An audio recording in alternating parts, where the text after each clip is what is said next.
Morning. I thank ICRIER for inviting me to this very important conference. The paper, what I'm going to present, is a kind of work in progress, and still we are exploring, a few other things. So what I'll be presenting here, a kind of first cut of the results, and it's an empirical paper. Since of time limitation, I'm not really going into much details about the backgrounds, but I'll try to present to you the kind of empirical models which have been used in the paper, and also the results, the first cut of the results. So the paper looks at the dynamics of urban informal employment in Bangladesh and how to define informality. So several studies have defined informality based on certain characteristics ranging from ease of entry, low resource base, family ownership, small-scale labor-intensive, adapted technology, unregulated but competitive markets, and informal process of acquiring skills. However, for this paper, we relied on information from the Labour Force Survey 2005 and 2010, 2 rounds of Labour Force Survey for Bangladesh. And LFS provides a limited amount of information which can be used to define informality. So we were kind of constrained by the available information of what we had in the data. And we used the data to define informality in the context of Bangladesh. So what we have done, we have defined informality in this paper by using 3 dimensions.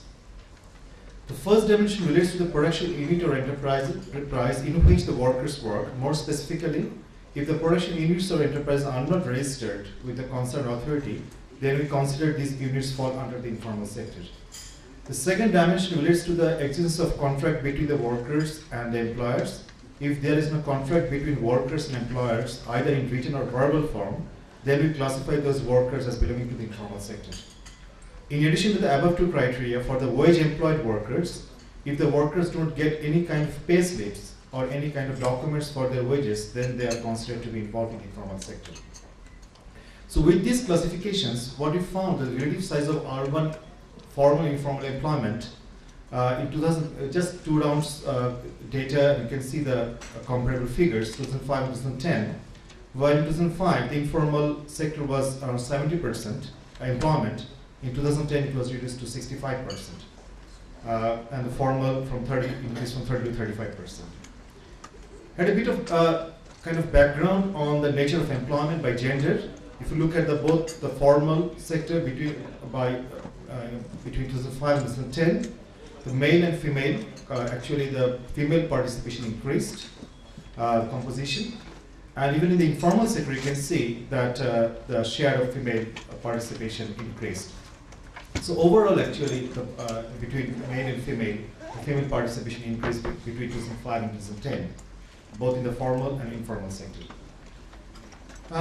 The age and nature of employment, the distribution, you can see the kind of the informal participation actually it gets reduced with the rise of age, and then actually you can see that after a certain point again it increased, and that pattern is kind of unchanged between 2005 and 2010. There is some in 2010 we can see a bit of little bit of discontinuity or inconsistency between age groups between 30, 34 and 35, 39. But even then the pattern is kind of consistent.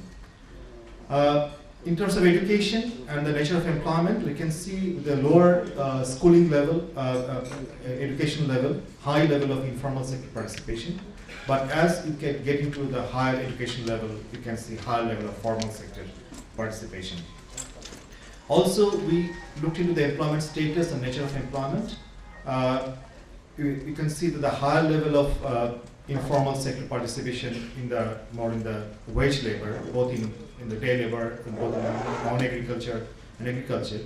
And also you can see the unpaid family labor is almost fully informal sector participation.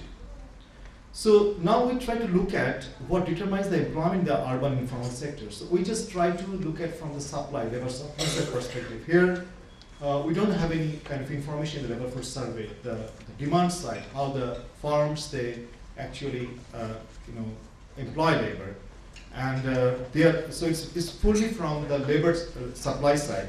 And what we did, we used 2 different models. One is the probability estimation from a pool data 2005 and 2010.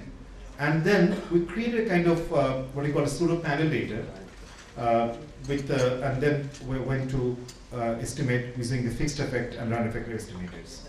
I'll tell about this, the second method, and just first talk about the probability estimation of the pool data. We used, as I said, 2005 and 2010 data, and then we used the dummy for 2010 to see the interactions with the time dummy with all the explanatory variables, and then see what we see observed in 2005, the effect of different variables, whether they change in 2010. And our dependent variable is a binary outcome variable. So we are seeing the probability of entering into the informal sector, whether it's influenced by each of the explanatory variables. And we have also introduced industry dummies to control for the industry fixed effect, but the coefficients of industry dummies are not represented in the results. So this is the empirical model for the probit pool of OLS data model. And we have the informal sector participation as the dummy variable in the left-hand side, but we also included in the right-hand side the explanatory variables of the education, which is the years of education, dependency ratio, age of the persons, and then age square, the kind of total land holding of the family for where the person comes, and then the female dummy. And then we also tried to see whether the nature of employment matters.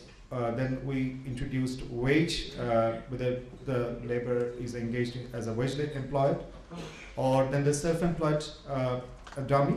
And then also we had an unpaid dummy, but which is not introduced in the model because it's considered as the base category. So these are the results from the probit regression. Just to summarize the results, we actually estimated the marginal effect. So these are the results. From the probit regression results, it's confirmed that increase in education significantly affects the probability of participating in informal sector adversely. In 2005, and we can see there is a difference between 2005 and 2010, actually the effect was much larger in 2005. And 2010, we can see that the effect of education, actually the difference between formal and informal sector participation, the effect of education got reduced. The coefficient of dependency ratio, what we found that between 2005 and 2010, in 2005, the individuals with larger family dependency ratio are less likely to be associated with the informal sector. But we found that in 2010, actually that kind of reversed. And in 2010, the 1 unit increase in dependency ratio would increase the probability of informal sector participation. This implies that over time, individuals with larger family dependency ratio have been associated with the urban informal sector. The coefficient of age is negative and significant, and the coefficient of age squared is positive and significant, which implies a quadratic relationship. More specifically, it can be said that initially the probability of informal sector participation reduced with age. Then at a certain level of age, the effect of age on the probability of informal sector participation becomes positive. And we actually got the turning point, is estimated in the 52 years.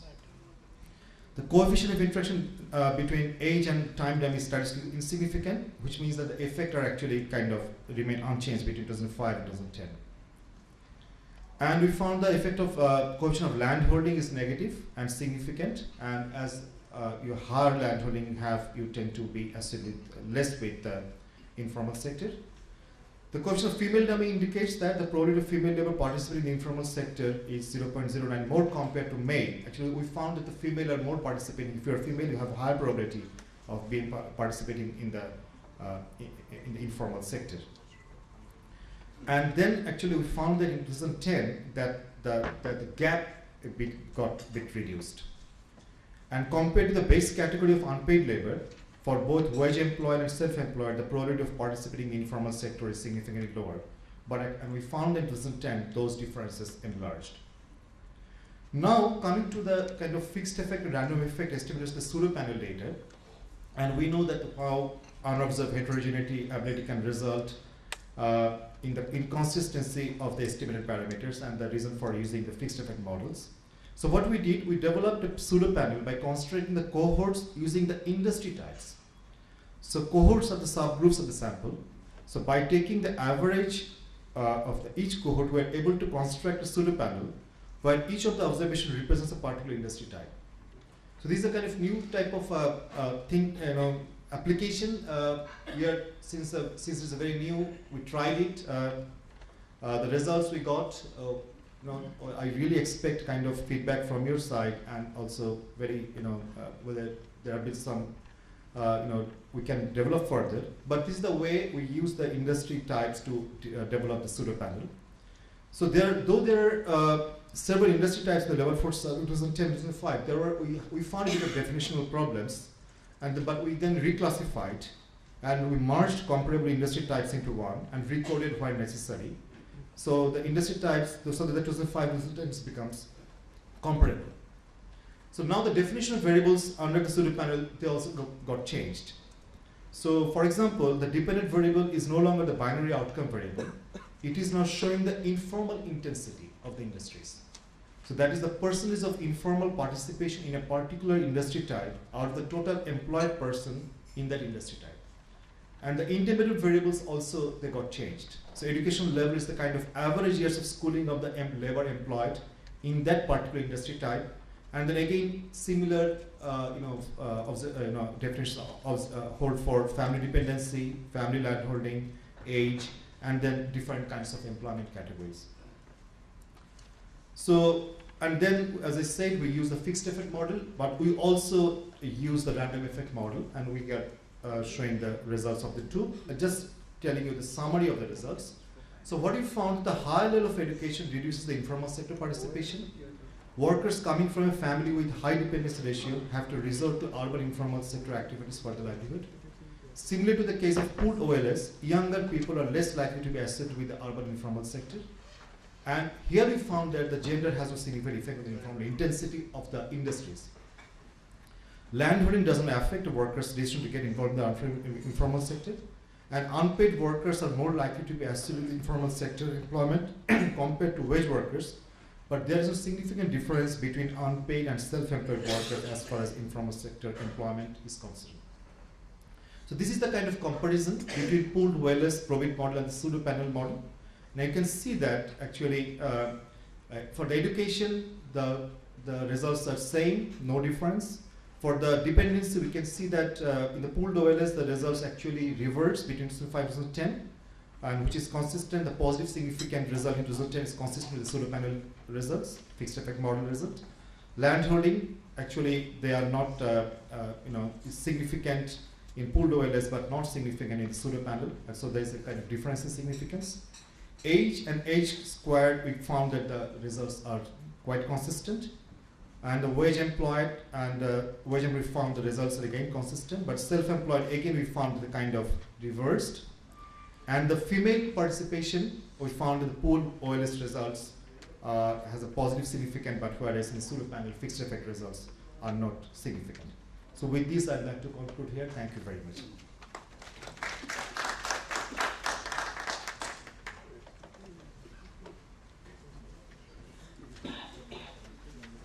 But next we have Sandeep.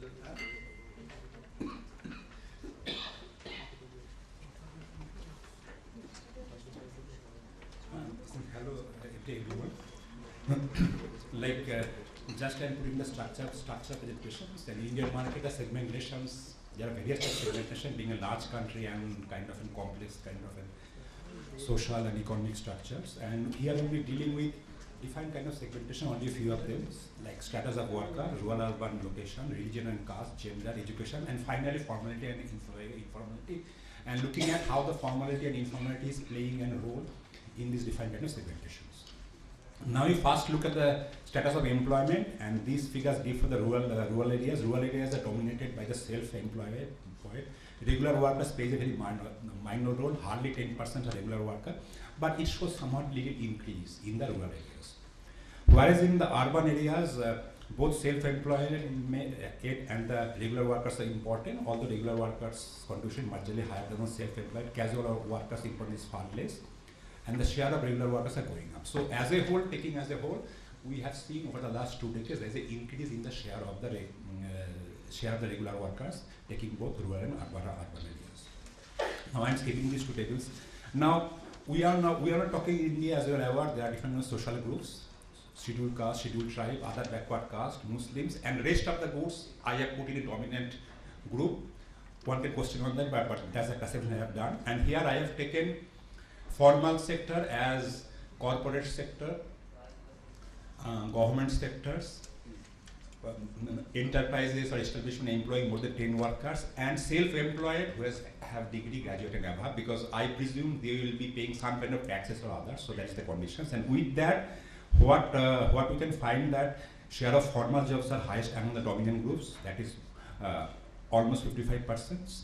But what is interesting show that the role of the affirmative actions, because the share of formal jobs, particularly in the urban areas, in scheduled caste and scheduled tribes, are just similar or higher than the other backward caste, and among the Muslims who are not provided any kind of job reservation, their shares are comparatively far more lower. Now I'm looking at the gender differential of the wage rate. First I'm looking at the regular wage rates. Regular wage rate differential over the years, like I have taken 93, 94, 2004, 2011, 12, the same thing is continuing for the last 2 decades.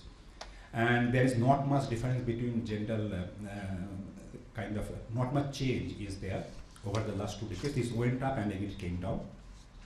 If you look at gender differential in the casual wages, taking rural urban combined, there is substantial decline in the gender differential in the casual wage rate. So one possible cause can be, and since it is particularly reflected in the rural areas, is our NG, NREGA activities, and taking both regular wages and the casual wages, there is an overall gross decline in the gender disparity in the wages in the last 2 decades. Now, if you look at regular casual wage differentials, taking as a whole, I am not going into details, it will be there in the presentations. There is some decline has been seen in the last 2 decades, particularly in the last 1 decade. So there is a decline in the disparity between regular and casual wage rate, and as I mentioned, decline in the disparity between gender differential wage rate. Now similarly, if we look at the urban to rural wage differentials, regular workers, it goes slightly increase, but in casual workers, there is a sharp decline. Now, people have talked about one implication of this, that there are different case studies or small kind of surveys, that there is a increasing migrations of the workers, both short-term and long-term, between rural and urban areas, and that is leading to the decline in the disparity, particularly in the casual workers who are employed into the constructions and other non-agricultural activities. Now I'm coming back to the wage differential among the kind of regular workers, and what we can see, the returns, gross returns of education, and it goes up at education level goes up, and particularly from high school level education, that is higher secondary to graduate, there is a substantial jump. And in the last decade, it seems that gross relative return to college education indicates some decline. But if you take control of all other variables, what you can see that incremental net addition to the log earning for successive level of education for regular workers, for the graduate and above, it shows consistently increase. So the kind of an return of the higher education, particularly at the graduate level, it has gone up. For other level, it shows a decline. So, and that this is particularly happens because spread of the school educations, and possibly because of the comparatively relative less increase in the job demand in the lower education sector. And here we are looking at different kind of social groups, as we mentioned earlier, and what we can see, the wage differential is not substantial at different level of education across different social kind of groups, but it shows that clearly at the tertiary education, as you can see, the average wages of the dominant groups are considerably higher than the other social groups, possibly indicating a certain kind of an discrimination in the labor market, possibly at the entry or even after the jobs. Now I'm looking at the wage differential within different education groups for the regular workers. That means within that, between 25 percentile, 50th and 75th percentile. Now over the years, in the kind of last kind of 2 decades, only within graduate and above, wage differential between 25th and 75th percentile had been widening. For other groups, it's been decreased, particularly in the last decade. So this is like, so what is actually happening is that wage differential across different education level is going up, and particularly within the graduate, the wage differential within the graduate level is going up. Now I am coming to the formality and informality of jobs, and here I have used 2 definitions. I have defined formal sector, this is for the regular workers, I have defined formal sector as the sector in the corporate sector, government sector, and the enterprises employing 10 workers or more. And formal workers are simple definition in which employers' provident fund contribution is there. So I'm defining that. And what is been seen that among the regular workers, particularly in the last 1 decade, there is a substantial rise in the formal sector from 55% to 61%. But the share of formal workers in formal sectors even show further sharper decline from 70% to 61%. And overall impact, if you look at among the regular workers, the share of formal workers, I mean the workers cover under simple one definition of the provident fund contribution, that's been continuously coming down from 51% in 1993 to 41% in 2011 and 12. Now, that is the one part. Now I am putting on Carnell distribution graphs for 3 years, 19,000, 2004, 5, and 2011. Look into the wage distributions. Now what we can see is the formal sector, what you can see the informal sector workers is provided by the green lines, and formal sector informal workers is provided by the red line, and blue line is given by the formal sector formal worker. What you can see that there is some overlap between earning between informal sector worker and formal sector informal worker. But a certain section of the formal sector informal worker gets higher wages than the informal sector worker. Now, if you coming down to the 2004-5, look at the change. What we can see is that the gap between the green line indicating the informal sector workers and red indicating formal sector informal workers is becoming somewhat more closer, but still certain sections get higher at the higher wage level. There is more concentration on that. Now, coming to 2011-12, it is becoming increasingly far more differences, finding a difference to find the earnings of the formal sector informal workers seems to be almost similar to the earnings of the informal sector workers. So once you have introduced job flexibility, even in the formal sector, over the period of time, what is happening is that in two characteristics like social security and the earnings, informal sector workers' earnings seems to be similar to the formal sector flexible kind of a workers' earning. This is happening for two reasons, because of the formal sector informal workers' earning are not going up, and the earnings of the informal sector workers are going up. So it's a convergence between them. Now, so this, then I look at the overall kind of earnings inequality. Earning inequality goes up between 99,000 to 2004-5, but it comes down to 2011-12, and this is happening because of there is much more convergence of earning at the lower level, as indicated by Z0. It has come down substantially 0.548 in 2004-5 to 0.454 in 2011. But whereas if you look at the upper side indicated by G2, it shows an increase.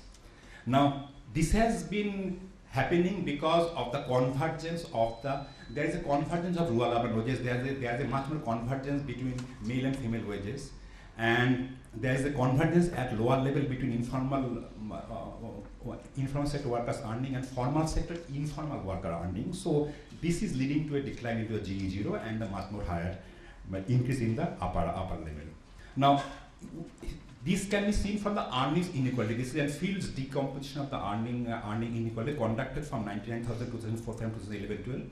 And kind of it shows the contributions of the different kind of variants. What you can see, the first thing, the formal sector, taking formal sector dummy. Second one is the formal workers dummy, done for all 3 years. What you can see is in 99,000, there is not much difference between contribution of formal sector dummy to formal worker dummy. As you go up, in 2011-12, the formal sector dummy seems to be coming down and formal workers dummy seems to be going up in such a way that formal sector workers dummy seems to explain far more about earnings inequality than even the contribution of the educations or the contribution of the number of days work, which actually captures the difference between work intensity between regular and casual worker. This being an regression is taking the all wage workers together. So what we can conclude is that this is the first we have mentioned, the share of regular workers increase in rural areas even in informal sector. Gender differentiation earnings among regular workers remains stagnant in last 2 decades, but it declined for casual workers. Overall, there is some decline. Wage differential narrowed between regular and casual workers, and taking both regular and casual workers, wage differential between urban and rural areas also get reduced. Wage differential among social groups is substantially high for college educated workers. Wage differential among educational level declined in the last decade, but within graduate and above it has increased. So there is inequality in the uppermost education. In the last 2 decades, earning distribution of formal sector, informal worker, regular worker became much more closer to the earnings of the informal sector, regular workers, and the disparity of formal with the formal sector, formal worker has widened. So there is dualism within the formal sector and much more closer to the informal sector worker and the formal sector informal worker. In new emerging scenario, the widening dualism is between formal and informal worker and not between formal and informal sector. Flexible workforce in the formal sector employed largely through contract labor regulation abolition act is becoming akin to informal workforce in terms of earning distribution and non-provision of social security provisions. Large availability of increasingly educated workforce in labor youth in the labor force is pushing earning of formal sector flexible workforce closer to the earnings of the informal sector earnings. So here I end.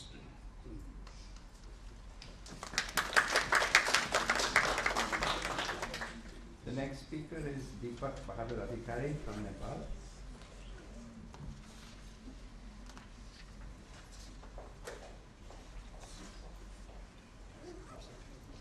Respected chair, presenters and participants. First of all, I would like to thank eCareer for providing such an opportunity to present the papers on informality and jobs.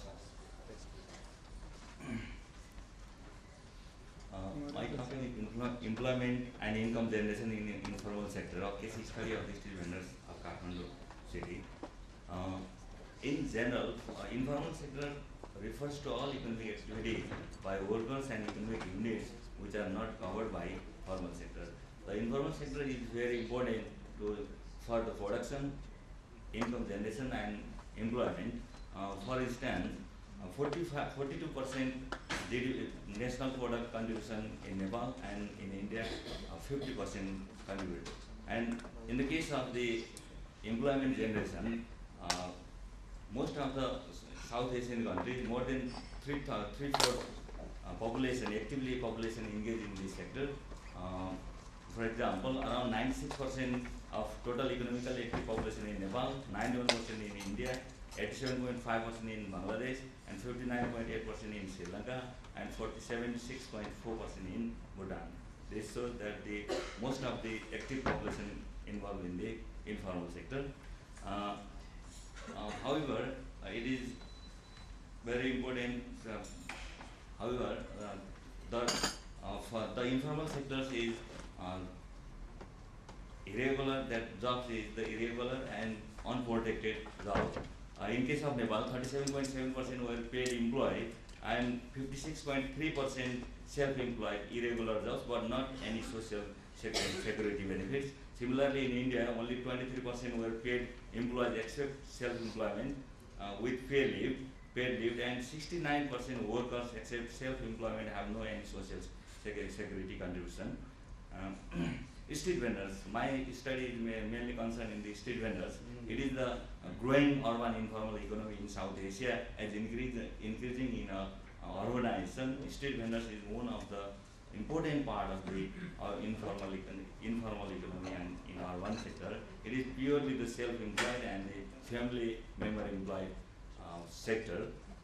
It is the growing scale, small scale economic activities, and this sector creates jobs to the many people in South Asia. According to Nepal Street Vendors Trade Union representative, street vendors alone count about 30,000.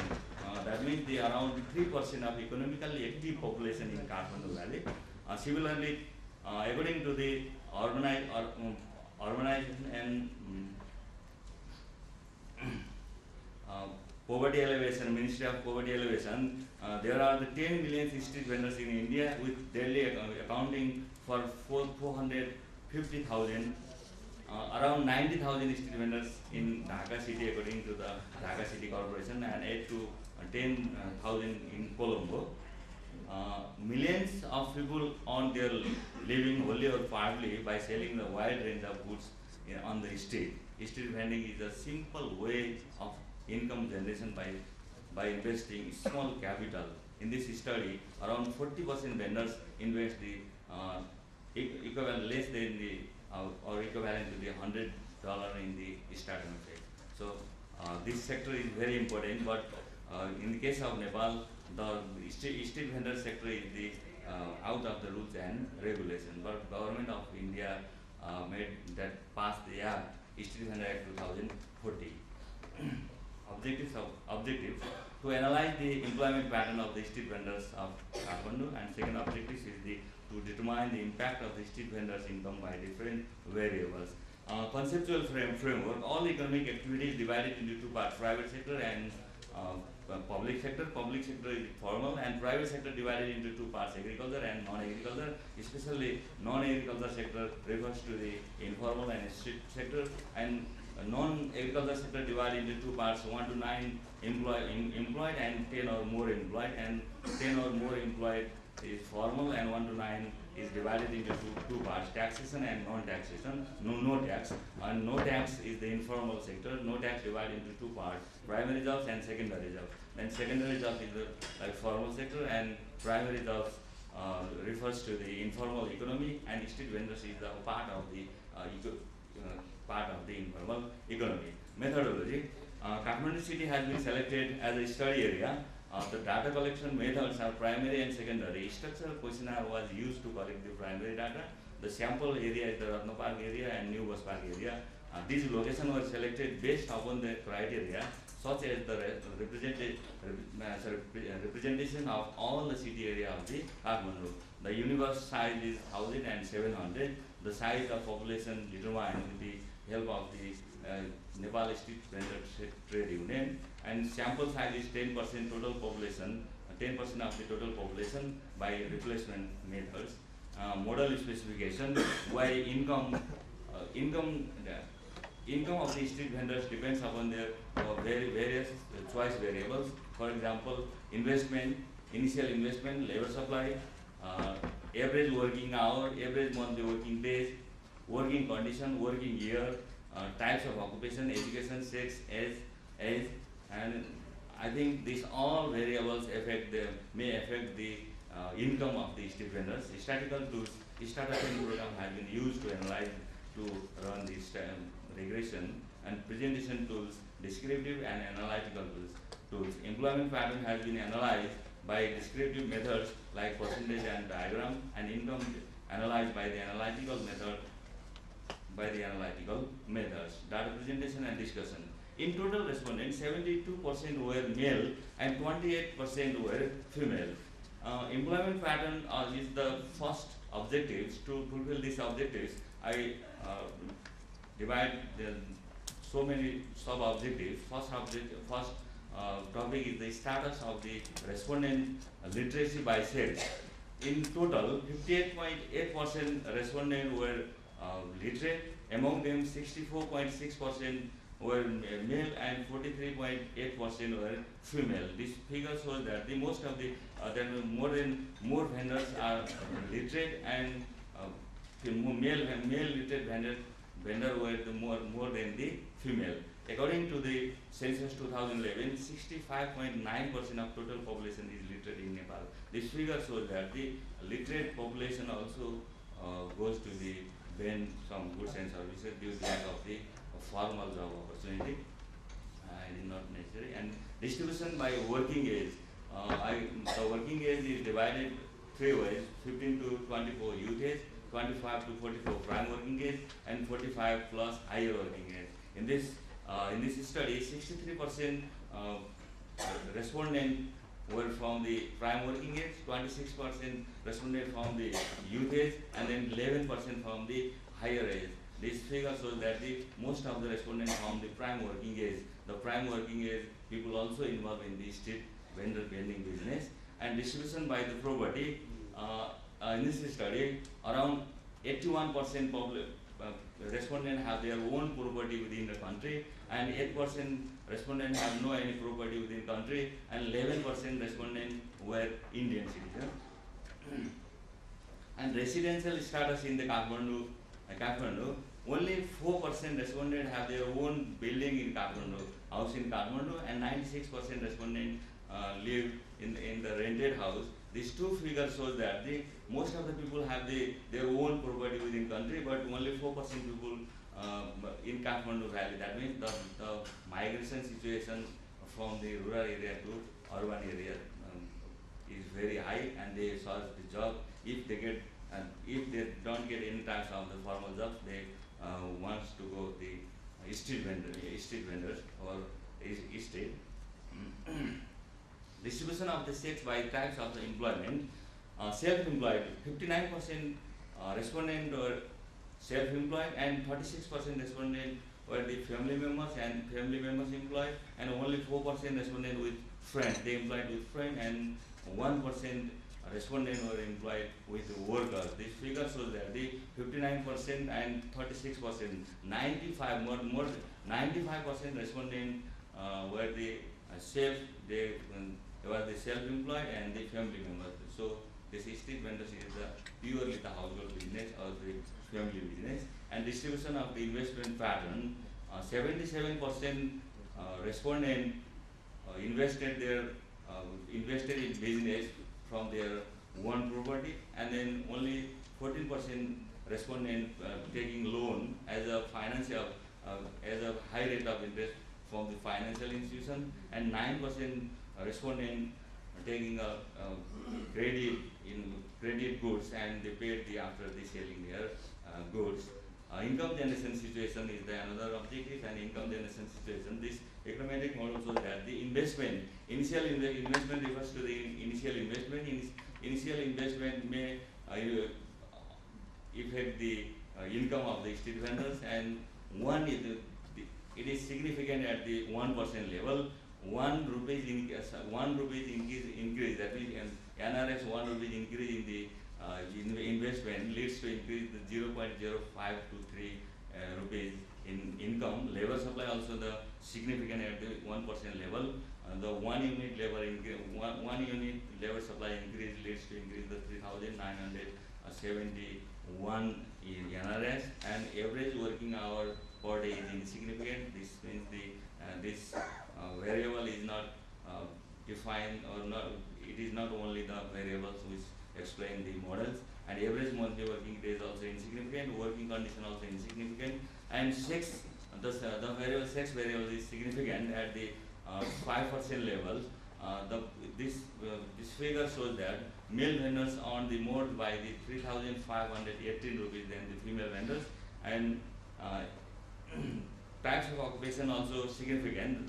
In types of occupation, the cook food is taken as the reference group to make the domain variables, and on the basis of the cook food, the clothes vendors earn less by the 9,599 rupees per month, and then vegetable and fruits vendors earn the less by the 5,286, and next cosmetic item on the list by the 30,630 rupees is 30 rupees, and service vendors on the list by the 10,369. And education also significant. Education illiterate, under SLC and SLC or above taken as the sample the reference group. On the basis of this, illiterate vendor on the list by the 5,542, and literate or under SLC vendor on the list by the 4,795. Then the educated vendors or SLC or above vendor. This figure shows that the educated vendors may handle the business properly, and the R square is 0.54. It means the model is capable to explain the 54% variation. Conclusion: employment and income generation is the main finding of this study. This study shows that almost all respondents earned sufficient income for their livelihood. More than 50% respondents were found literate. Most of the respondents were found to have their own property within the country. More than 9/10 respondents were found self-employed or family member employed, and most of the respondents were found to be self-financed, and average monthly income of the respondent was $157 by spending the 8 hours per day. Thank you. The last presentation is by Pankaj Vashisht of ICRER. Thank you, Chair. We have heard three presenters on informality, but I'm not going to talk about informality. Rather, I'll be talking about technology and labor demand. And though there is a link between technology and informality, which I'll come later, but my presentation has nothing to do directly with informality. Now, we have been witnessing a great debate on the negative impact of technology, especially in the West, over the last decade or so. And this is not the first time when people are discussing about the negative impact of technology on labor demand. During every past technological revolutions, we have seen that people have predicted technological unemployment, this kind of thing. But economics as a discipline has always tried to dispel these kind of rumors or predictions. And they basically, standard trade theory predicts that there are some inbuilt market-based mechanism which can compensate the initial negative impact of productivity upgradation on employment. And some of these compensation framework and compensation mechanism are like we may see that the demand for labor can decline in the traditional industries, but due to the technological progress, we also see the emergence of new industries. So the demand for labor is going to be increased in that sector. Similarly, reduction in unit cost. Technology always reduces the unit cost, and if the benefits are passed to the consumer, it increases the overall demand, so the overall labor demand goes up. Similarly, another mechanism is decrease in wage. So if you have perfect market, then the demand, when the technology reduces the demand, it reduces the wage rate, and then after a time, the manufacturer or producer find it profitable to use more labor. And similarly, there is a mechanism which works through increase in income. So increase in income, basically it depends upon the assumption that the benefit of technological progress are shared with the labor, and trade union participate in the wage setting. So when technology increases the productivity, the wage rate goes up, it leads to the increase in income and consequently increase in consumption. So the total demand for labor once again goes up. Now, all these mechanisms have their fair share of criticism, and one can argue like whether this increase in demand of labor through increase in income works or not in current situation is debatable, because we know that the labor unions are no longer that strong. But despite all these limitations, the past evidences have shown that the standard compensation mechanism have withheld the test of time, because we have not seen a increase in unemployment, structural unemployment, despite many waves of technological progress. But still, some people argue that this time the technological progress has different nature, and they predict that we are entering in a jobless world.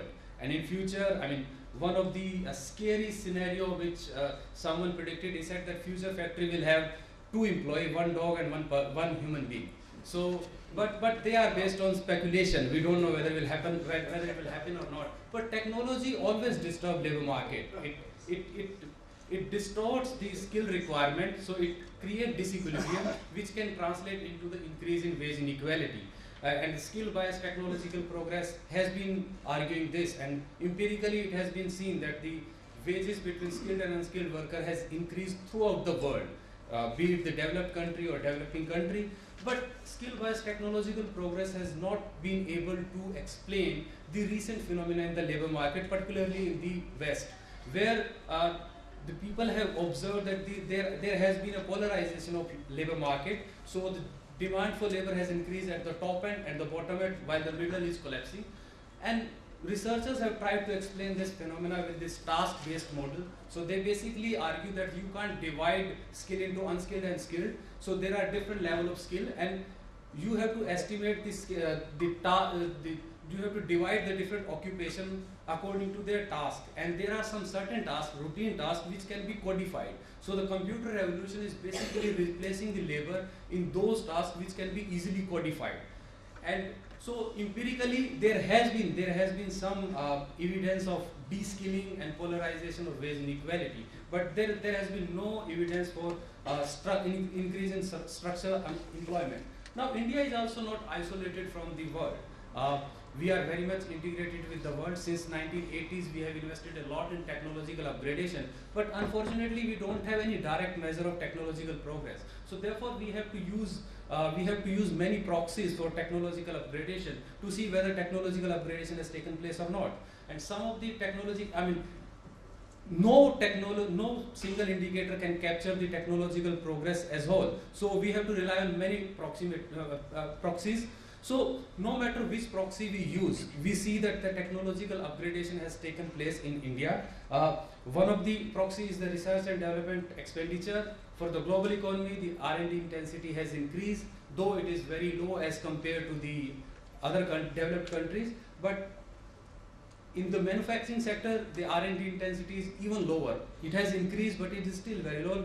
The manufacturers are not even spending 0.5% of their sale on R&D. But there has been a huge increase in the capital import, and we know that developing countries are not known for innovation as far as the process innovations are known. So they rely heavily on the imports. And if you look at the import, capital import, it has increased substantially. In 1987, the capital imports of India was around $5 billion, which has increased to around $100 billion. And the share of imported capital in gross capital formation has also gone up. And the importance of imported capital in net capital formation in manufacturing sector has been significantly higher than the national average. During early 90s, around 10 to 11% capital formation requirements were met by imports, which has gone up to around 40 to 50% during the last one decade. Similarly, there are some technological transfer can take place without the imports of technology. So you can enter into an agreement with the foreign producers, and you can get the license to produce or to do this kind of thing, and that can be captured with the royalty payments. The royalty payments have also increased in volume as well as in terms of percentage of sales. So another thing which try to capture basically the share of ICT capital in total capital stock. Again, it has gone up across sectors, but the increase in share of ICT capital in total capital has been specifically high in the manufacturing sector. So whichever indicator we use, we can see that the technological upgradation has indeed taken place in India. So if we look at the employment, the technological upgradation started somewhere in mid-80s, and at the same time, we also enter into a jobless growth. If we see from mid-80s till 2003-4, output growth rate was around 7 to 8%, but the employment growth rate was pathetic. So technological upgradation coincided with jobless growth rate. That's a separate matter that the story of jobless growth has come to an end during the last 7 or 8 years. But technological upgradation coincided with the jobless growth, and people argue that the increase in capital intensity has been the main culprit, but no one explicitly tried to explain it through technological upgradation.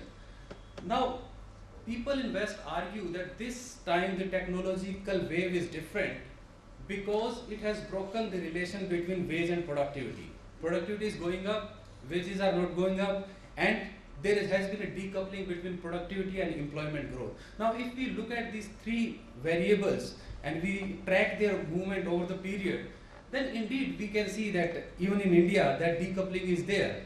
Though since 2004 these curves have started converging, but starting from mid-80s when we open up to the international trade, that decoupling has been there. But in India, we cannot simply rely on this kind of graph, because there should be an alignment between marginal productivity and wage rate. Once we compare the marginal productivity with wage rate, we can see that the marginal productivity of labor in Indian manufacturing sector was lower than the wage rate which they were paid, and there has been correction. And now till in around 2000, these two variables have come in. There has been equilibrium between these two, and the ratio has become 1. So if you look at in terms of marginal productivity and wage, there has been no decoupling of wage and productivity in Indian manufacturing sector. But we can't concretely say whether technology is behind this or not.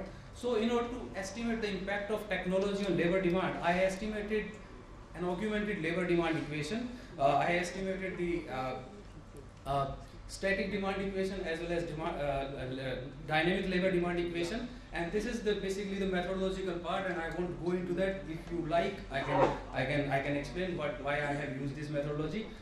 And if we model this, the first equation shows where the impact of technology on labor has been assumed as linear, and we find that no indicator of technological upgradation is significant. So we don't have any significant effect of technology on labor demand. But it is very strong to assume that technology can have only linear relation with the labor demand. We can always have a non-linear kind of a relation between technology and labor, especially when you import technology. Its immediate impact can be different from its long run. So in second equation, I try to model it, I try to estimate a non-linear relation between capital imports and the labor demand, and there it confirms that we have a non-linear kind of a relation. The short-term impact of technology is negative, the coefficient is negative and significant, but the negative impact tapers off with the time because the square value of capital imports is positive as well as significant. It's 91 to 2012. So in order to check the robustness of these results, I estimated the dynamic labor demand equation. Again, the results are same.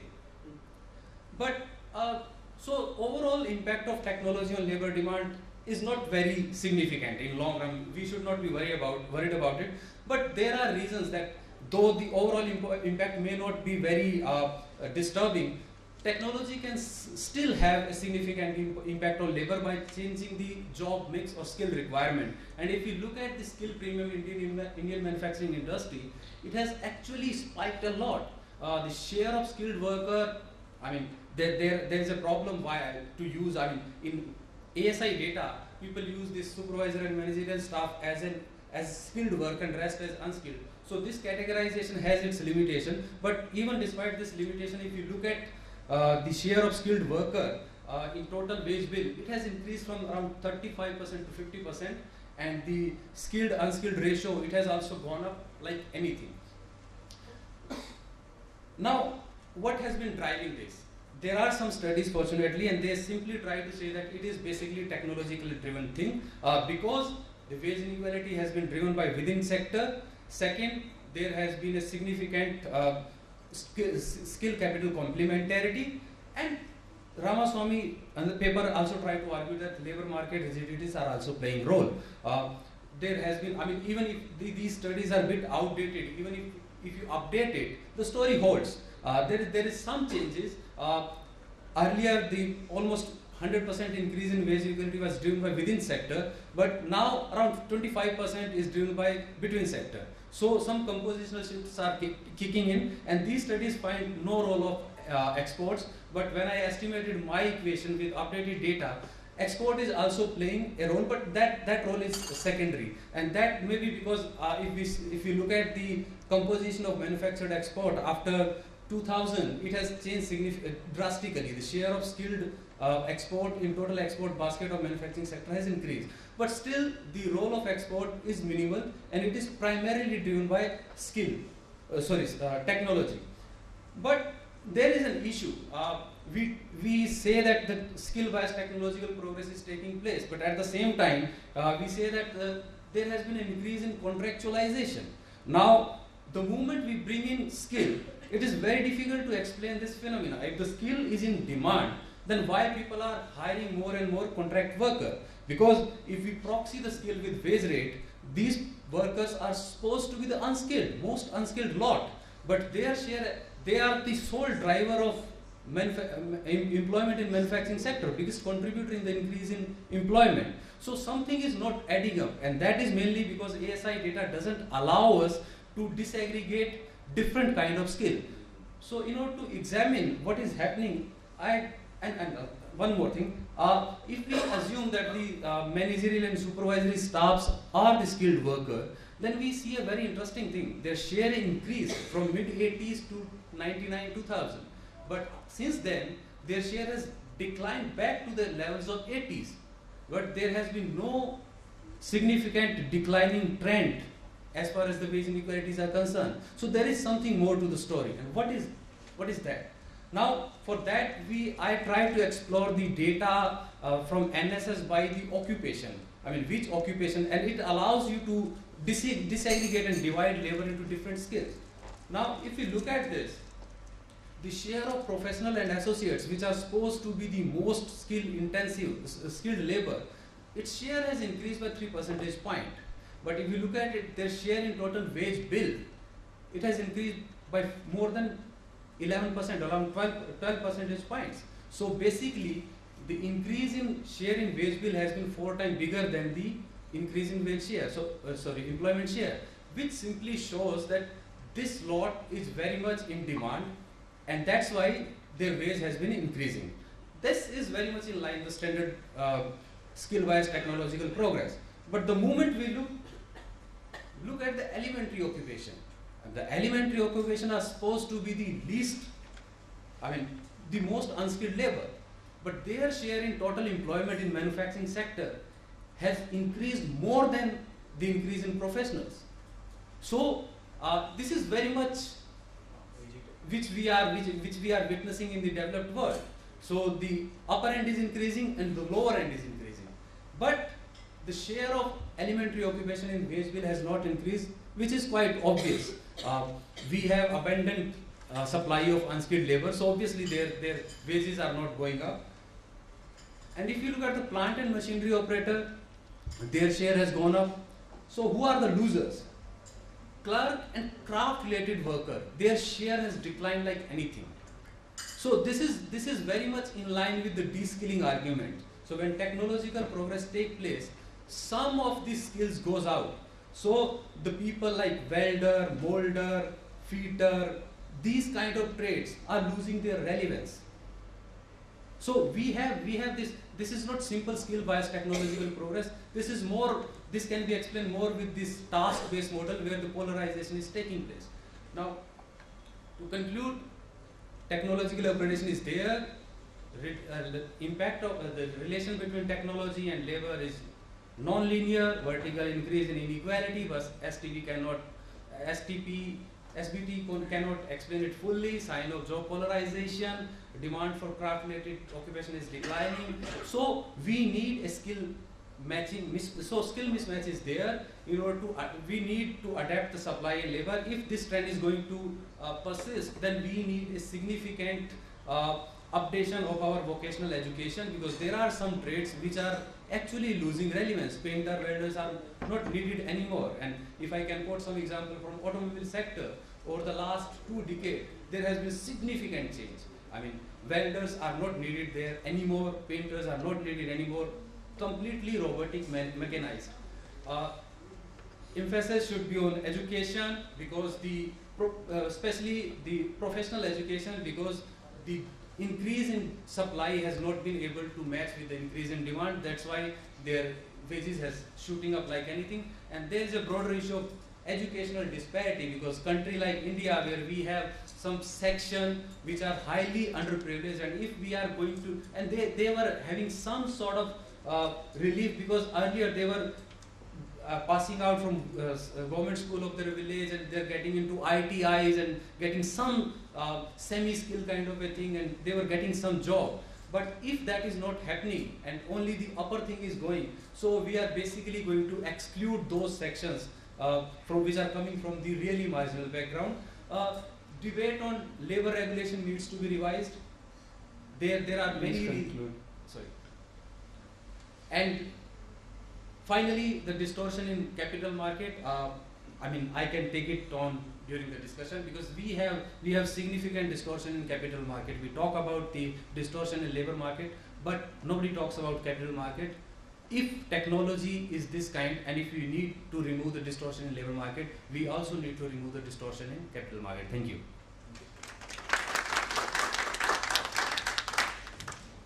Okay, 3 out of 4 presenters stuck to their time limits, which is not bad. Now we have Jason Pace, who will be discussing. I leave it to him to decide how he'll go about it. We had 3 papers on the informal employment and one which was very different. it's up to you to decide what you will do. Thank you, Professor Devanathan.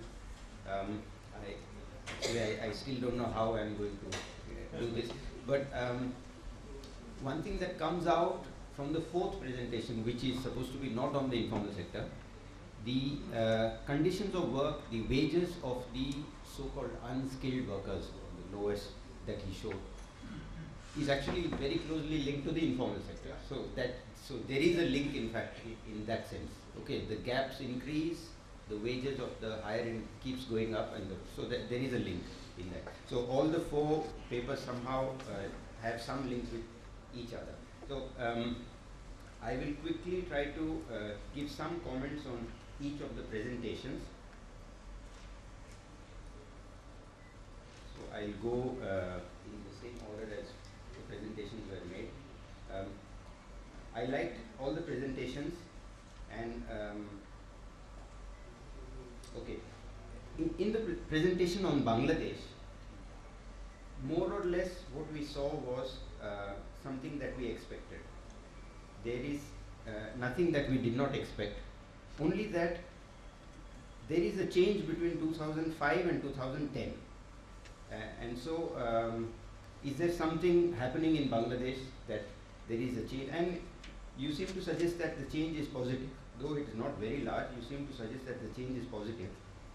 So I would like to ask you if there is something that happened in Bangladesh in this period that it makes a positive change.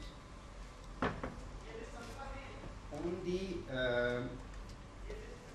I have a lot of, I'm not aware of the data from Bangladesh, so that's my limitation. I'm not able to ask you questions, and I don't want to make you explain what the data is all about. But when we did industry types, what is industry type? Is it some kind of a classification of the NIC, National Industrial Classification, that we have in India? I thought you had 235 observations, so how did we reach at that? Something like that, just to explain to us how your results change because of industry type. Otherwise, your paper is more or less what I expected. There are no surprise elements. I don't have much to comment. Just one small little point about the employment status. The list that you put up there was a little confusing, because it had 6 or 8 categories, and somehow they are not mutually exclusive. So it's not very important, but because later on you use some of them in your regression equation and not the others. So basically you understood the confusion. That's why you use only some of them and not all the 6, 7.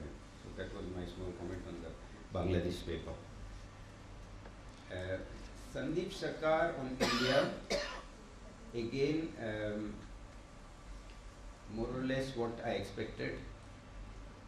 You said in passing that gender differential in wages has gone down slightly, little bit.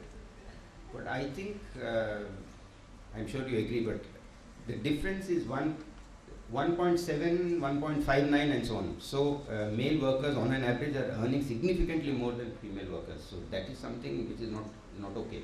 Yeah. So that is something you didn't stress. Maybe you think we all feel. So I would first say the differential is large, and it's falling small. That's it. The second comment I have for Sandeep Sarkar is, in India we have workers moving from casual labor to self-employment. There is a continuous move. And so when you think it's not worth being a casual labor, you move to self-employment and so on. So the average wage is affected by movement, in my view. Average wages of casual workers is affected by their movement.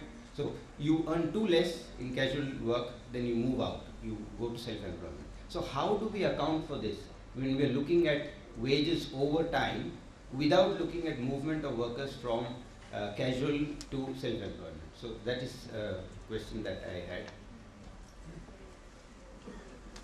Your results about wage differential and education, nothing surprising about it. You take PF as a measure of formality, which has been done time and again. But then if in the formal sector attrition rates are very high, people are changing jobs, And that is an excuse. It's a lame excuse, but that's an excuse for not having PF. Then how do we deal with this kind of a situation? So that is a question that came to my mind.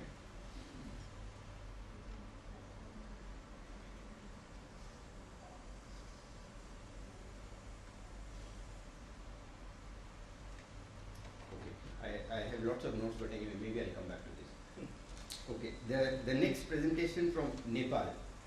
My one general comment is, we in the 70s the ILO looked at the informal sector as an avenue for employment generation for the poor and so on. And the presentation is on similar lines, where we say, look, the formal sector is not able to provide employment, and the informal sector comes and helps, and it provides employment. And in fact, you conclude by saying sufficient income, good life, and so on. I have serious doubts about this. Distress pushes you towards the informal sector, and you make a survival. Some of the informal sector workers do well, but that doesn't that should not make us view the informal sector as an opportunity. It is not an opportunity. Informal sector is not an opportunity. It's the default that you fall back to. Sometimes you do well, and there are some people.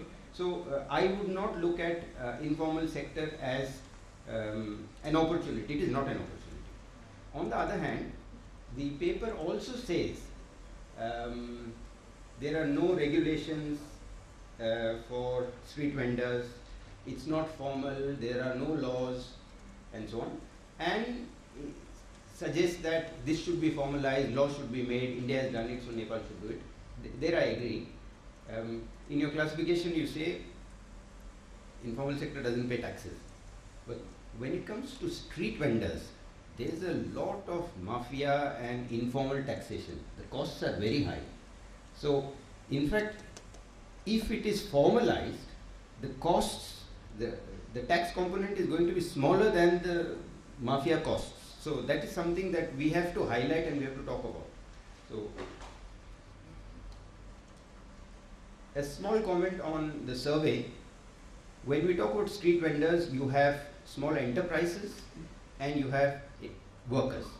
So it was not clear to me whether the study was about the small enterprises or the workers. Sometimes it's a single worker enterprise, so there's a kind of overlap between an enterprise, the economics of an enterprise, and the characteristics of a worker. But in this case, I was not sure whether it's always a single worker, double worker. Are we talking about enterprises or workers?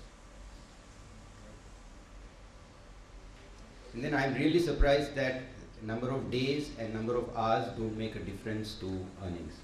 I would have thought that it always makes a difference, especially in this kind of an activity.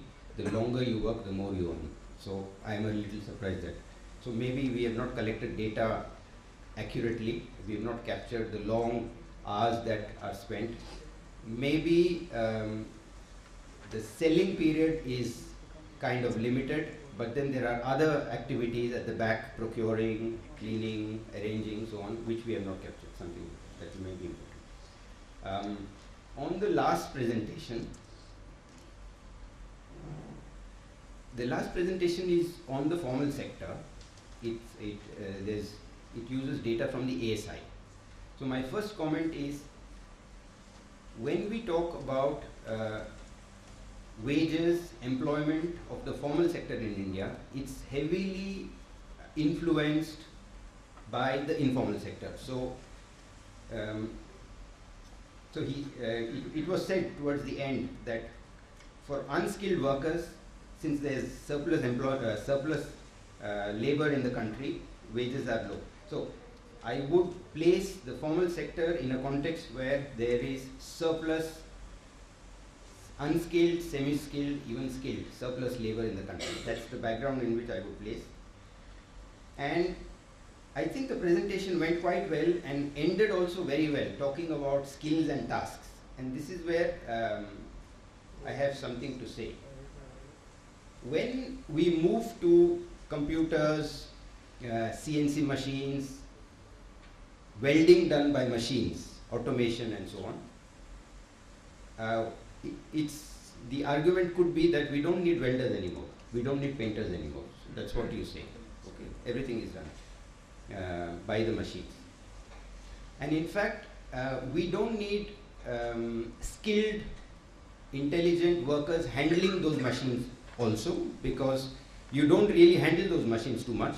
They are programmed, and once the programming is done, a worker just watches the machine work. He can handle 6 machines at the same time. He doesn't have to keep programming. You need one expert, maybe an expert who comes from Japan once in 6 months and does reprogramming, and so the Indian worker can be as unskilled as possible. So you see that, yeah. But and so therefore there is no need for painters, welders. And I have a question here, meaning something that troubles me is the following. So there are 2 parts. The first part is, in a country where the formal sector is so small, you still need painters, welders and others in the non-formal sector. So you still need these vocational training institutes and everything for the informal sector. So there is a huge need. So I don't agree that we don't need. Secondly, as a nation, as a large nation, as a manufacturing nation, if we are going to have a nation without craftsmen, without painters and welders, it's a dangerous situation. The Japanese who made this robot weld looked at a human being, a skilled worker welding, and beside him they designed this machine which can replicate his work. Maybe they made a machine which is even better than the human being, maybe. Now I am saying, yeah, thank you. So my question is, are we looking at a nation which will be capable of nothing but importing machines from Japan and producing? Is that what you are suggesting? Don't you want to dream that we as a large nation, we are not a small nation, have very skilled workers and whom engineers and scientists will bring and say, okay, so we replicate his work and we make the machine ourselves. So you need substantially large number of craftsmen in the country. You need these vocational training institutions. You need small specialized enterprises which do, meaning they manufacture by hand. It may not be economically viable immediately, it may not seem, but in the long run for the nation, you need it. It is absolutely a necessity. So this goes for every skill, and unfortunately, we as a nation have not realized, and we are paying a price. We are paying a price. Thank you. Thank you. Before you'll get your chance after all at the end. Before opening the floor for discussion, I've been asked to make a few comments. I won't really comment on the papers, but just add a couple of points to the discussion. One point which has not come up, which is important, is that there definitely seems to be a link between per capita GDP and the extent of informality. Not in particular firms, but overall when we take all types of informal employment together. And when we look at South Asia, we see that there's more or less a commonality between, say, India, Pakistan, Bangladesh, and a little lower down is Nepal. But the country that stands out as being different is Sri Lanka. Sri Lanka has a much lower level of informality compared to the other countries. So it's important for us. We always think of East Asia and say that, look, we are not like East Asia, we are different. But why is Sri Lanka different from the rest of South Asia? This is an important question for us to consider. There are 2 factors that come in here from what I can think of. One is, of course, Sri Lanka's per capita GDP is higher than that of the other 3 other countries I mentioned over here. So why does per capita GDP have an impact on the extent of informality? Perhaps it is because the quality of products demanded and services demanded by higher incomes goes up, and these can no longer be produced by that small worker, by the worker working with one instrument and so on, by the unskilled worker or the semi-skilled worker working on his or her own. So there is a move towards more organized manufacturing and organized provision of services. This is one factor. Another one which we need to consider, which is slightly different but related to this, a question which came up in the first session, why do many firms remain small? Why do they remain so small that they don't grow? Is it the constraints that are small? And only some have grown to large size. So when I asked them about it, what came out was that the motivations of these two groups of entrepreneurs or business owners, the ones that became large, having been as small as the rest were, and those that remained small are very different. The ones that became large are like we think of them in economics, they are corporate profit maximizers. But the ones that remain small are not profit maximizers, they're not even income maximizers, they're more earning a livelihood. They are there in order to earn a livelihood for themselves and their family, and very importantly, they don't want to grow beyond that which they can control with their male family members. Now this came out not only for small units, it even come out in that quarterly Journal of Economics paper by Bloom and others for large units. So they also restrict the number of units to that which they can control through male family members. Or is the male, the females don't get into the act. So why is this happening? And here we have to think a little sociologically about the nature of society here in South Asia. We know this is homo hierarchicus, and therefore there is a tendency to what we may call, to not trust those who are outside of your community. Why even the community, not even outside the family? So what has been called a kind of a familial, sorry, what's the right term? The familial amoralism. Your morality is restricted to your family, and that which is outside is treated differently. Plus, therefore you don't trust that outside. The lack of trust is there, which leads you to restricting yourself to that which you can directly control, and therefore means it's not just the incentives and the constraints, but the motives of these owners that we have to look at. Second point, how do we deal with the question of informality? I think this is important. Unfortunately, we didn't have much discussion on that. One or two points came up in the beginning and the earlier point. Again, I'll repeat it. The question of the tax wedge, that there is a difference in the cost to the company, as they say, of employing a worker in the organized sector compared to employing in the unorganized. Plus, there is also a subsidy, because most of our the social security payments are for those below the poverty line, which are provided by the state. So you have a tax on one side and a subsidy on the other side, increasing the productivity difference that is needed to cross this gap. So how do you get out of this? Arvind Subramaniam, our CEA, suggested maybe we should go to a libertarian choice system where workers then decide whether they want to have provident fund or not. In fact, this does happen. Many workers do decide that they don't want provident fund, not because they don't want it, but there's a high mobility of workers at the low end, and they don't see how they're going to get their provident fund amounts. Of course, now the government has made it in a way portable, etc., but still it's not working. But better than that is what Albert Park suggested. Why don't we move towards removing this from a cost to the employer as to a cost to the state, which has to be funded either through the general tax system or through a cess. Now, this shifting of the cost from the employer to the state is something that has happened over a large number of the developed countries, so that you no longer have to have this.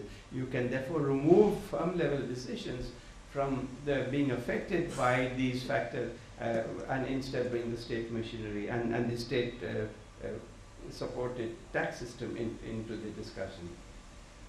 The third point, just to add it to the discussion, what do we do about the fact that we do have large number of own account workers, self-employed as we call them. One, we can see that there is a new trend coming up among the self-employed, that they are getting organized in somewhat different ways. But this will also require social security support from the state, because these forms of organization will not provide social security. One is, you see in Bangalore and in other places that has come up this LabourNet and other such networks, where you can have a peer-to-peer interaction, where the seller of a service can directly get through the internet and through the mobile phone now in touch with the buyer of the service, and not have to be part of a large corporation to be able to do that.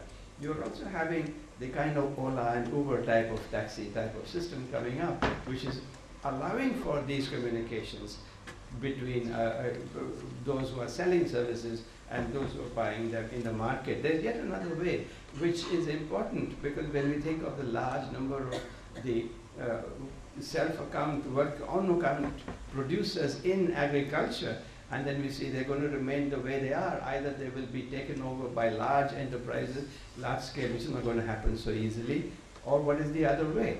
There is another way, and that is the way of the cooperative, and Amul is the best example of this, where they have been able to move millions of small producers of milk from being unorganized producers into an organized structure. What this particularly does, and this is important, and I saw this when I looked at China and tourism and other services too, it allows them to stop inter-producer competition. Otherwise, when these small producers compete with each other, obviously they bring down the prices of what they sell. But when they're able to combine, they stop being price takers, and they begin to have some effect on the prices, and by restricting the supply to the manner in which they can control it. So there are ways in which we can look at it. We don't have to see it only as something that's going to come about a long time in the future, but there are ways of looking at this. Now with these few points which I would like to put in to add to the discussion, we now open the floor for discussion, for comment, no, not comments, only questions. I've been told by the organizers, those from the floor are not to comment on what's been said, but only pose what you have to say as a question. So please introduce yourself and put forward your question. It can be to any of the speakers.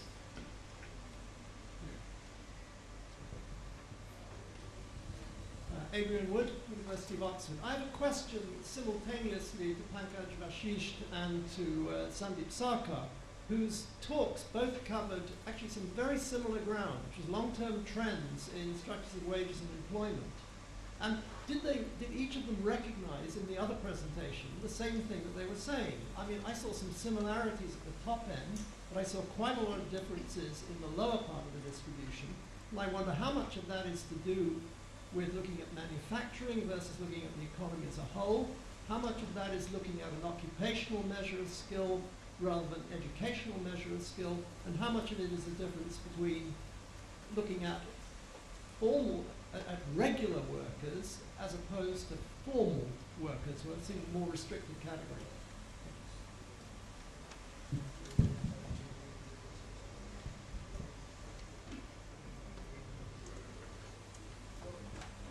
My question is to Professor Sarkar. I am Rahul Sarkar, UNICEF Mumbai.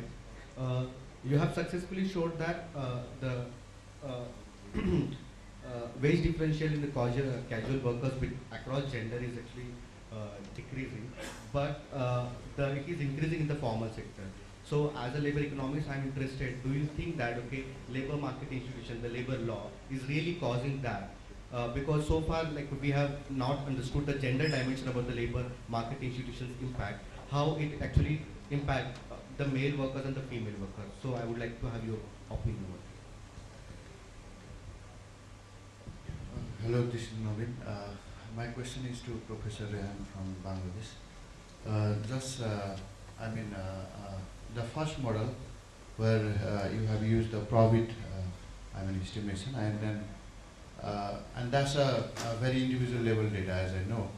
Then there could be the problem of endogeneity because the selection for informal or formal may not be very random. So why don't you go to something called instrumental variable on that case? And in second model in particular, and this is the limitation that you have pointed out in the first model, that since now in the second model you have already a very aggregated form of those individual data. So why don't you plug in the government government policy measures, like for example you might have information on the tax or subsidy or whatever net subsidy at the industry level, and also the capital or something like that reflect the demand side, and then see how these matter. These will matter or not. Thank you very much. Okay, we can take two more questions, and after that the speakers. Okay, three. That's it. Three people have raised their hand. Only these three. Then the presenters will respond to the questions. Yeah, with permission. Yeah. Hello. Hello. I'm economic advisor, retired from the Ministry of Power, Purnima Gupta. I'm not sure if the policy inputs from the presentation by Mr. Sarkar, dualism increasing in Indian labor market, are clearly brought out in his presentation. What are the policy inputs for the labor market in India? Following from your findings on dualism, could you be a little more concrete on that? Thank you.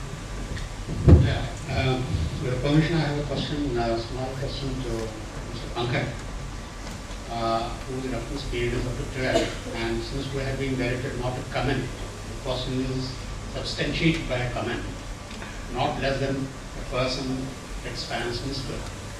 That we do feel there is a pressing unemployment among the technology profession, high professional people in the country today in India. And is related to the technology upgradation, because the impact of technology upgradation is felt now, and it is of course a continuous process. With the due permission, I would like to quote a comment. Mr. P. Chidambaram was analyzing Indian economy today, a couple of months back in Plain. I read it, and regarding the unemployment, he was asking the best answer can be given today by the parents. That's why I am asking this question. Say there is no problem with the technology upgradation, is not having an impact on the unemployment.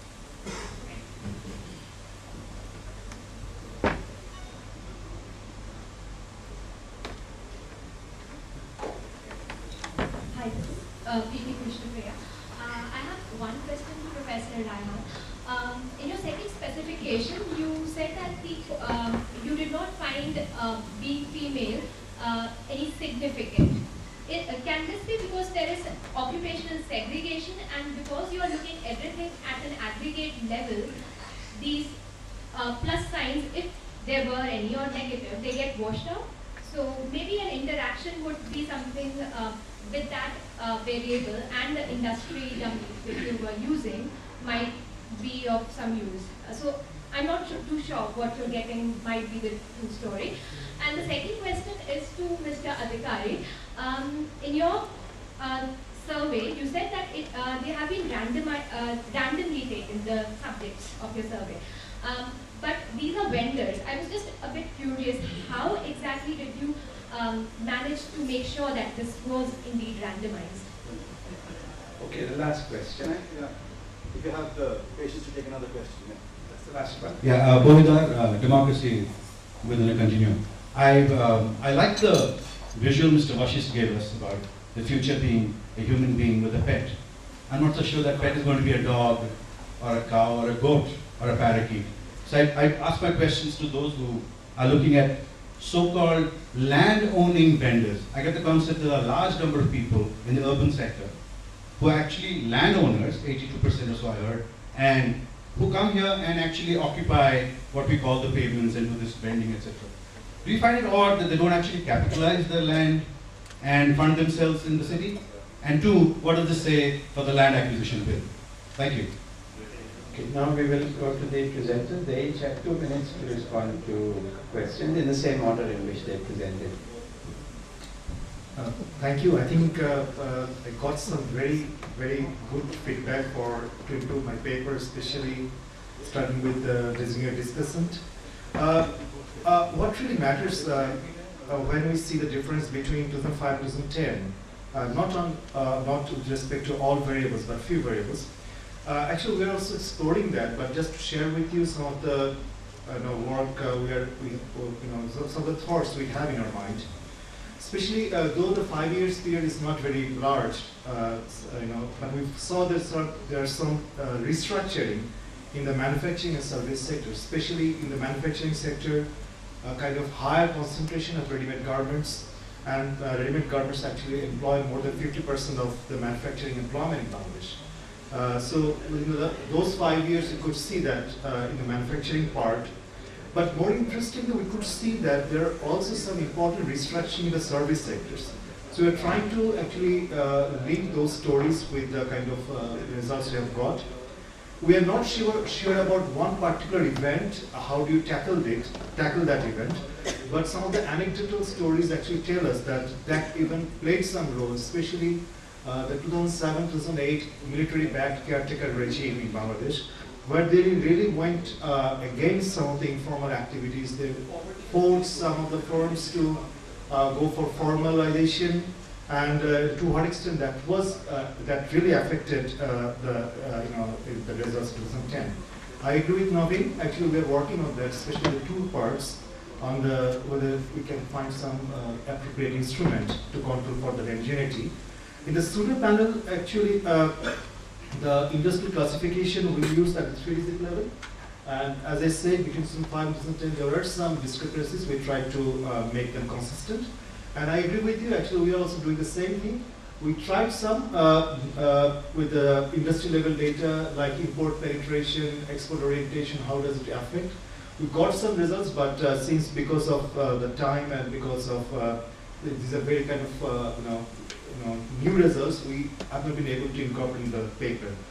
The female part, we are still exploring, but the one thing I need to highlight that when we want to make the difference between these two models, the first one is called Probit model, the second one, actually it shows the more of the left-hand side is the informal intensity of the sectors. So probably we need to be careful while compare these two results. We found that the informal intensity of the sectors, they are not really dependent on whether you have female intensive or whether the sector is female intensive or not. But I'll definitely take your point and look into this issue in more details. Thank you.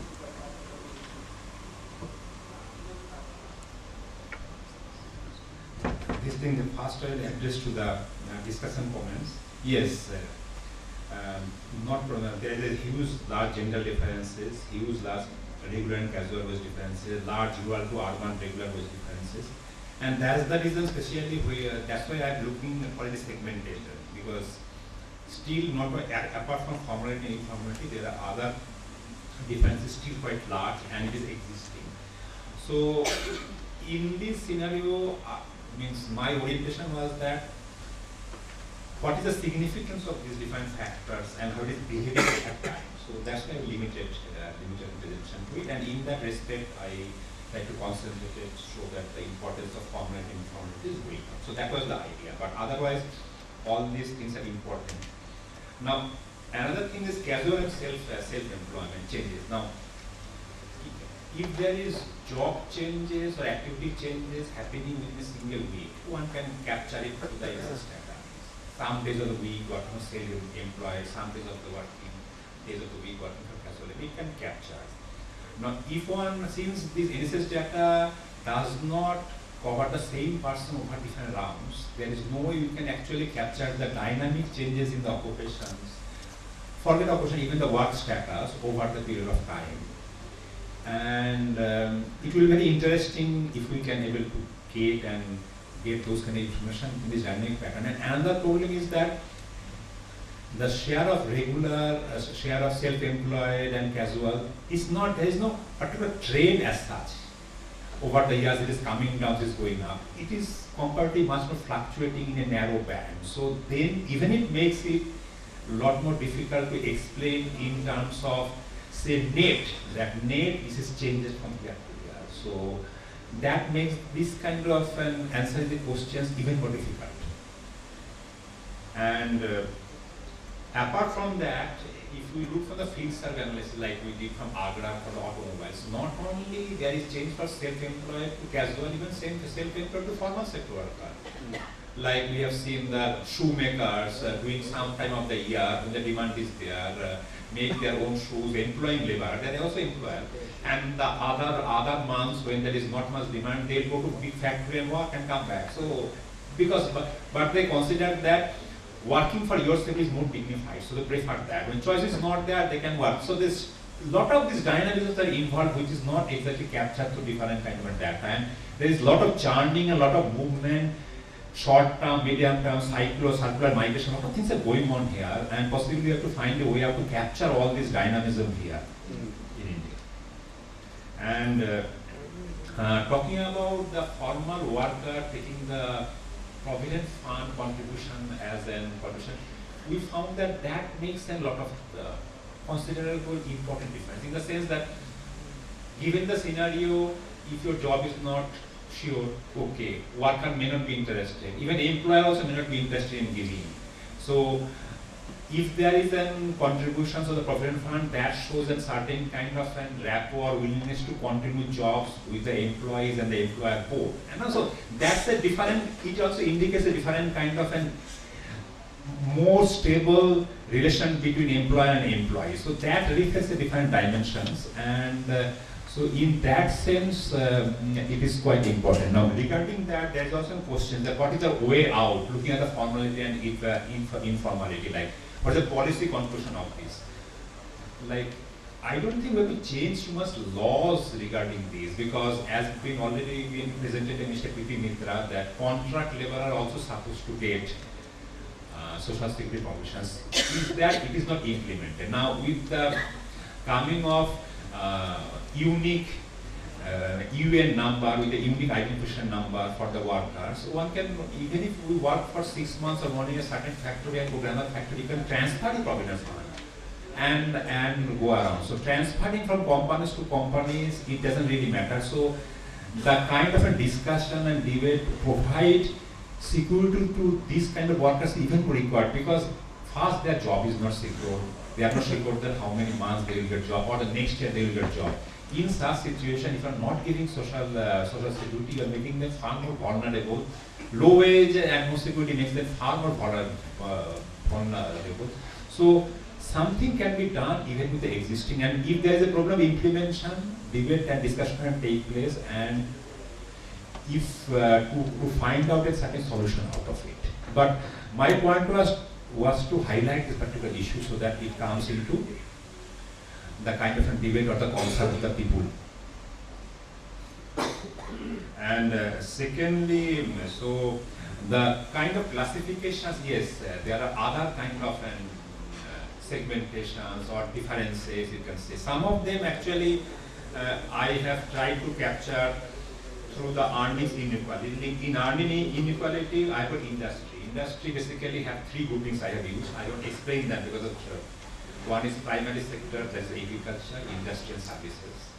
And then occupation I haven't used, but I have, it can be used in the regression analysis built into that, but I have used work status between kind of a number of days working is captured by the work status. So that I have used.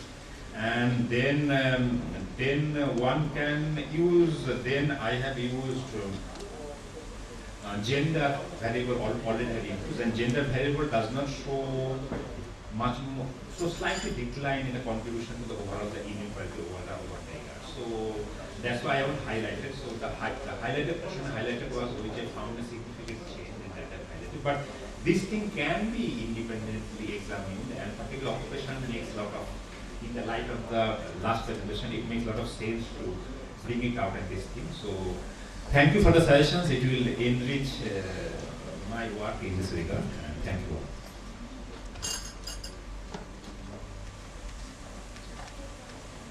Thank you for fruitful comment.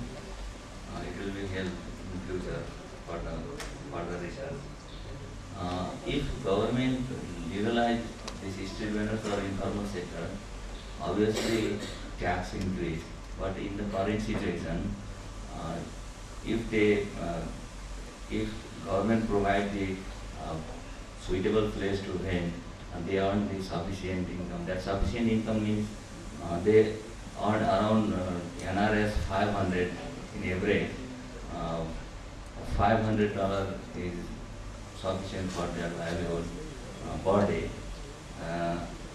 And another situation, the working hour per day is insignificant because I think they in the peak time, evening time, they sell more goods and services, and if they went the whole day, there is no effectiveness. So the working hour is insignificant in this case. And in the case of sampling, I used the stratified random sampling according to the street vendors trade union. I classified this. That means that they are vending items, and I determined the 10% sample size. Thank you.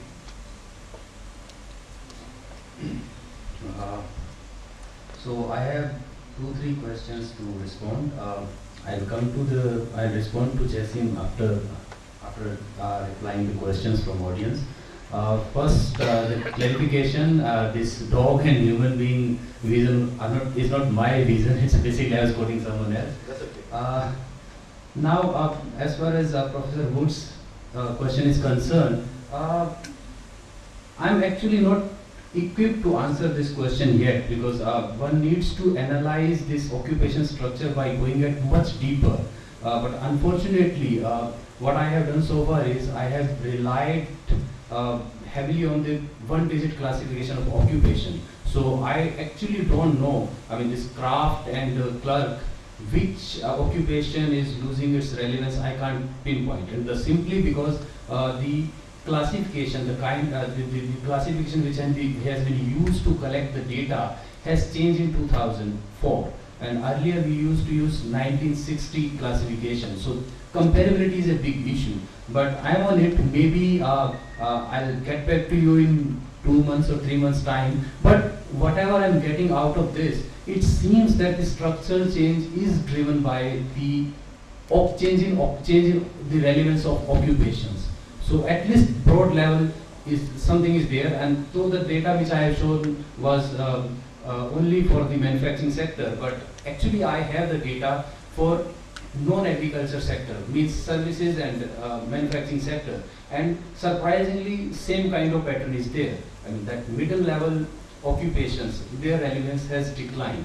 Now as far as the technology and unemployment is concerned, see, historically technology has not increased unemployment anywhere. And even if you look at in India, the level of overall unemployment has not gone up during the last 2-3 decades. It has actually come down. So, but it doesn't mean that there are not losers. Actually, there are losers. And that's what, when people say that it changes the skill requirement. Some skills goes out of fashion, for some demand increases. So obviously there are, if you look at some micro level kind of a thing, if you study some particular section of the society or people with a particular level of skill, obviously there is going to be some adjustment. So, but overall, when I say that it has not been negative, it has not had an negative impact on labor, I'm talking about the overall picture, not about a particular set of worker. Now, as far as Jasim's comment is concerned, I mean, it is very good. I mean, we can romanticize that we want to have skilled worker and this craft worker. But after all, we have to make sure, I mean, we have to ask the guy who has invested 12 or 14 years acquiring that skill and what he's getting in return. I can give you my personal example. I come from a small village. My colleague, my batchmates in school, around 20 ended up in IITs. And you'll be surprised to know some of those are passed out as a welder, painter, fitter, molder, and 18 out of those 20s are working as daily wage worker or these kind of things. So if after investing 14 years you are doing this kind of petty work, then why you want to invest in that thing from personal point of view? Secondly, I never said that we don't want vocational education. I have used the word update. Update means we need to ensure a realignment between the demand and supply. If some occupation and some skills are not in demand, why we want people to acquire those skills? Because after all, I mean, for a society as a whole, it may be very good. We may like to have some painter, but not every painter is going to be MA%. So that was my whole point. I mean, we have to look from the point of view of a particular person who has invested a lot in that particular skill. Thank you. Okay, we can end the session with this. We thank the presenters and the discussant and the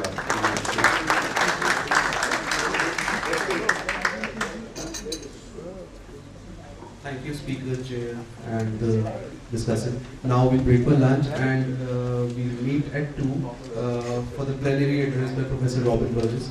Thank you.